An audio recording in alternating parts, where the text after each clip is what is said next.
कितने भी अच्छे कर्म कर लो, लेकिन समाज आपके बुरे कार्यों को ही सदैव याद रखता है। इसलिए लोग क्या कहेंगे ये सोचने से बेहतर है कि आप अपना कर्म करें।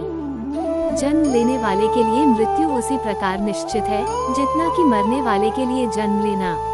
इसलिए इस विषय पर शोक मनाना व्यर्थ है। गीता में कहा गया है, जो इंसान किसी की कमी को पूरी करता है वो सही अर्थों में महान होता है। तुम्हारे साथ जो हुआ वह अच्छा हुआ, जो हो रहा है वो भी अच्छा है, और जो होगा वो भी अच्छा होगा। गीता के अनुसार जिंदगी में हम कितने सही हैं और कितने गलत हैं ये केवल दो लोग जानते हैं, एक परमात्मा और दूसरी हमारी अंतरात्मा।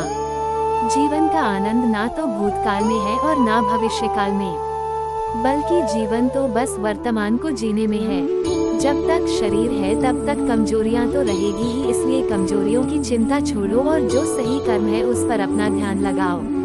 अर्जुन, तुम भला क्यों रोते हो? तुमने जो खोया क्या वह तुमने पैदा किया था? आज जो तुम्हारा है वो कल किसी और का होगा, क्योंकि परिवर्तन ही संसार का नियम है। किसी का अच्छा ना कर सको तो बुरा भी मत करना, क्योंकि दुनिया कमजोर है लेकिन दुनिया बनाने वाला नहीं। यदि कोई व्यक्ति विश्वास के साथ इच्छित वस्तु को लेकर नित्य चिंतन करता है तो वह जो चाहे वह बन सकता है। सच्चा धर्म ये है कि जिन बातों को इंसान अपने लिए अच्छा नहीं समझता उन्हें दूसरों के लिए भी प्रयोग ना करे। कोई भी व्यक्ति अपने विश्वास से बनता है, वह जैसा विश्वास करता है उसी अनुरूप बन जाता है। मन अशांत है और उसे नियंत्रित करना कठिन है, लेकिन अभ्यास से इसे वश में किया जा सकता है। मेरे लिए समस्त प्राणी समान है, न तो कोई मुझे अत्यधिक प्रिय है और न ही कम, लेकिन जो मेरी भक्ति पूरे मन से करते हैं मैं सदैव आवश्यकता पड़ने पर उनके काम आता हूँ। मन की शांति से बढ़कर इस संसार में कोई भी संपत्ति नहीं है। जो मनुष्य फल की इच्छा का त्याग करके केवल कर्म पर ध्यान देता है वह अवश्य ही जीवन में सफल होता है। कोई भी इंसान जन्म से नहीं बल्कि अपने कर्मों से महान बनता है।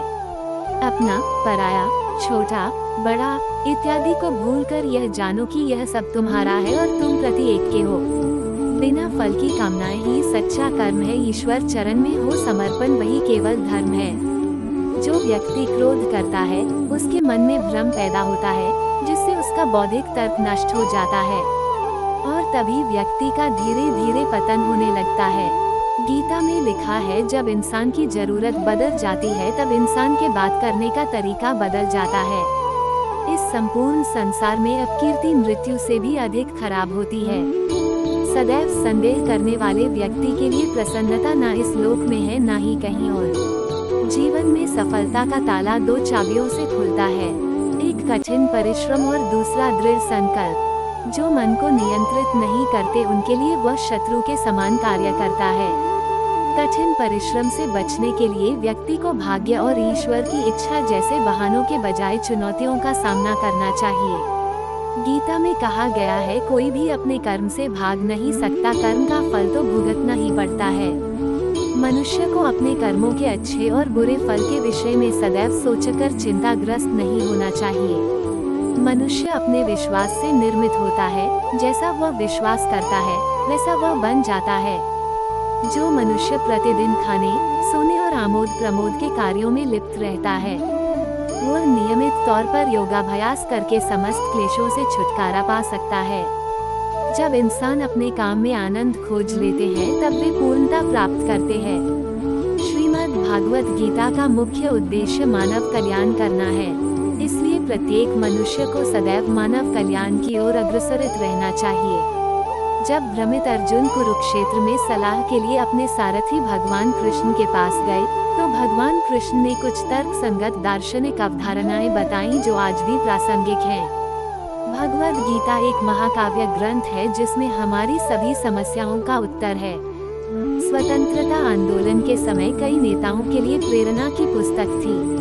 इन कुछ भगवद गीता संदेशों पर एक नजर डालें जिनका उपयोग आप अपने जीवन को सही रास्ते पर वापस लाने के लिए कर सकते हैं। माफ करना और शांत रहना सीखिए, ऐसी ताकत बन जाओगे कि पहाड़ भी रास्ता देंगे।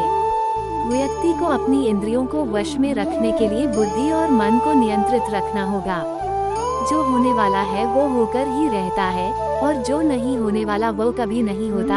ऐसा निश्चय जिनकी बुद्धि में होता है, उन्हें चिंता कभी नहीं सताती है।